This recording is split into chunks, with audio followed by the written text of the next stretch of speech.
Social media to me is Twitter and Instagram and Facebook and Snapchat and all the things we use every day. Media is just a way for people all over the world to keep in touch, but people in Wilmington just kind of use it for social status, basically. I think social media is a very bad place.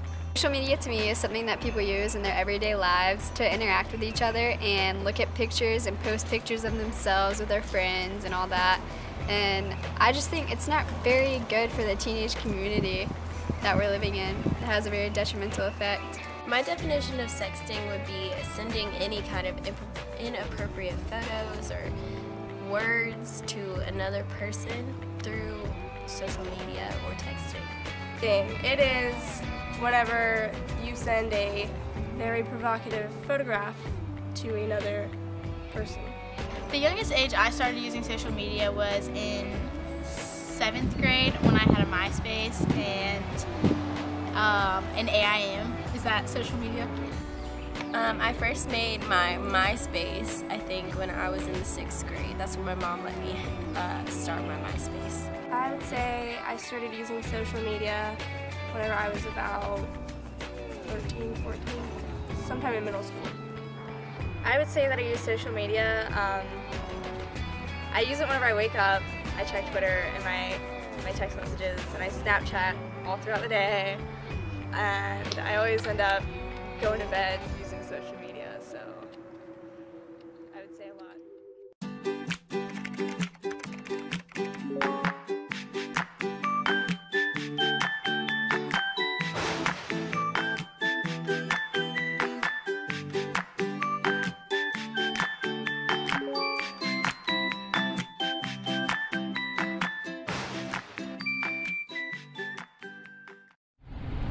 At the concrete plant where she leapt to her death, friends of Rebecca Sedgwick created a makeshift memorial.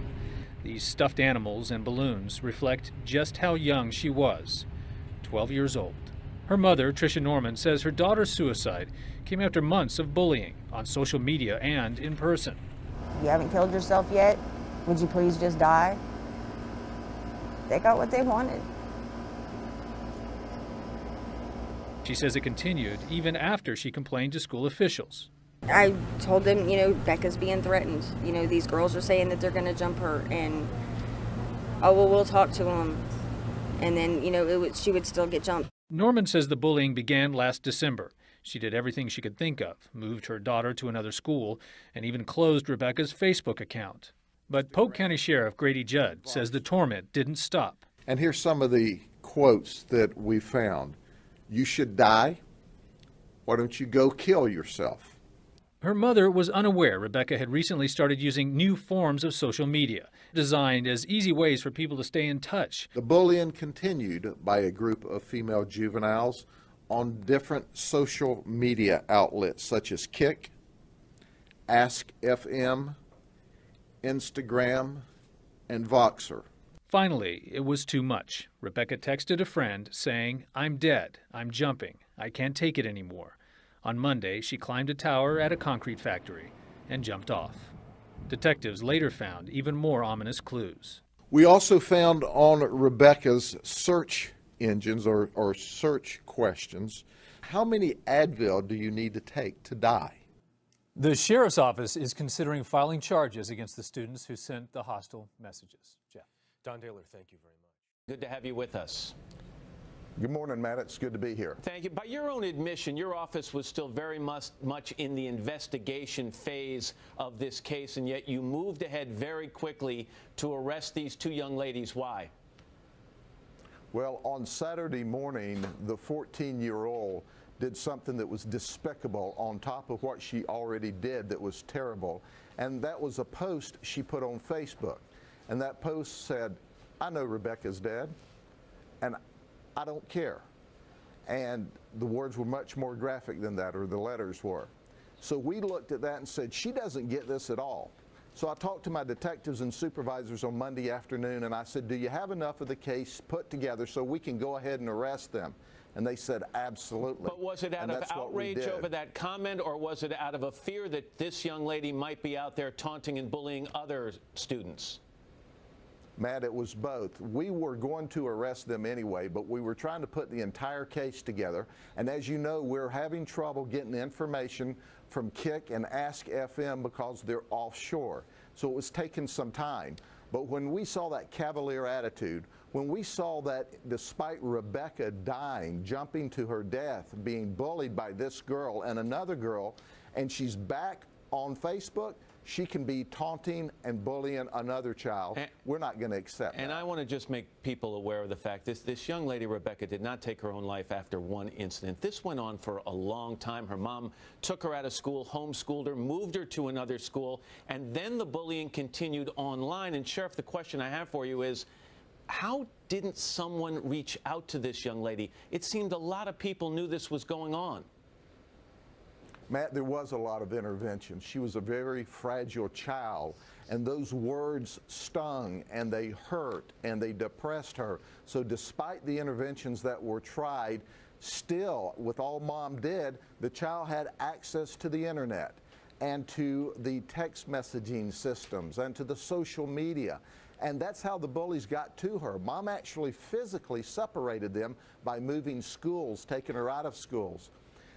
At the end of the day, though, they were able to get to her because of the social media world and the taunting and the harassing and the intimidating went on and on and on. And ultimately, she texted a friend and said, I'm going to jump, and she did. And I want to mention the 14-year-old that you have arrested, from what I understand, did not show much emotion at all at the time she was arrested. I think you used the word she was cold.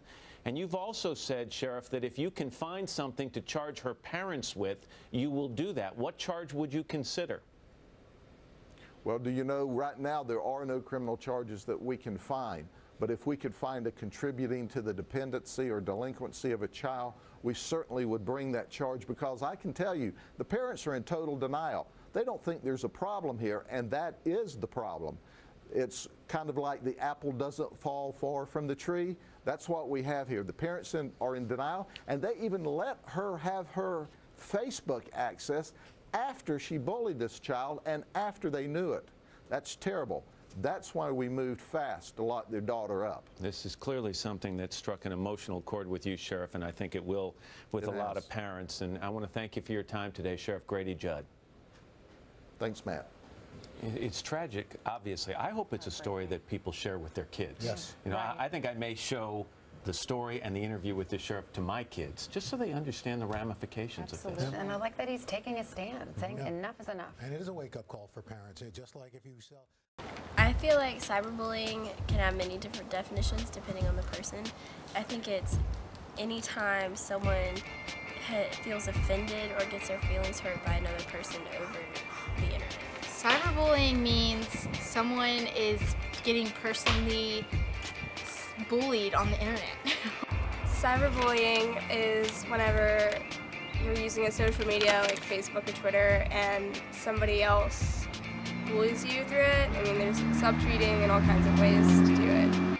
Yes, I have witnessed cyberbullying. I've witnessed cyberbullying every day. Every day I see it. I haven't really been personally cyberbullied by anybody, but I've witnessed it. Catfish is when you find someone online, you talk to them, and you play with their emotions, and it turns out it's not who you say you are. You put pictures that aren't really you up, and you talk to people.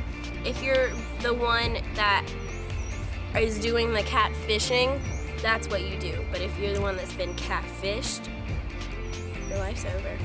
So I watched an episode of the show Catfish on MTV, and in one of the episodes I've seen, there's this I think it was a gay girl, and she was in this relationship with another girl online, and they never talked on the phone or anything, and then she called up Catfish and wanted them to find out who this person really was, because she was all sketched out, and they went over there and they found out that it was somebody's mom using their own daughter's Facebook pictures and pretending to be that girl and having an online relationship with another young girl, and it was just really creepy. Being catfished is someone who gets basically lied to online by someone else, saying they're someone else. And our world has entered into a new era, connected and brought together by social media. As human beings, it is our nature to crave social interaction. The rise of social networking sites such as Facebook and Twitter has provided the perfect opportunity to satisfy our social appetites. But with this rise of online interaction, there is a force that is constantly affecting not only those around us, but millions across the world: cyberbullying. According to the basic dictionary definition, cyberbullying is the use of online communications to harass, threaten, or embarrass another. The action of cyberbullying can vary from forwarding cruel private messages, pictures, or videos to assuming false identities on social networking sites. Unlike traditional face-to-face bullies, cyberbullies have the advantage of anonymity. Masked behind the computer screen and online accounts, many are given a false sense of authority and security, believing that their actions will have no consequences. And because cyberbullying takes place on the internet, these embarrassing messages and private images or videos can spread like wildfire just by clicking send. Simply turning off the computer is not a one-time solution, as those around you are still part of the online community, and the harassment can continue into your offline environment. When the bullying continues, most victims experience symptoms such as withdrawal from family and friends, depression, and even thoughts of suicide. The internet, what could be a fun and safe community for the world, is now contaminated with hatred. Cyberbullying is a monster we've created ourselves, and it has to be us who will put an end to this epidemic. But how? It's simple. Be the change. Have the courage to take the route of spreading positivity online. Whether it's a compliment or an approval, you are truly making a difference and setting an example for the rest of our community. The beauty of the internet is that we are the community. We, the internet users, have the power to change our community for the better. We can each be part of the movement to create a safer and more friendly social network. Just imagine the day you can go on the internet without having to see all the negativity. Instead, let's use the internet for a greater purpose, to celebrate our differences, our cultures, and bring the world closer together. Now is the time to act. Join the worldwide movement against cyberbullying today. Together, we can give a voice to the victims who have been bullied into silence. Cyberbullying started with us, and it will end with us. Control-Alt-Delete cyberbullying.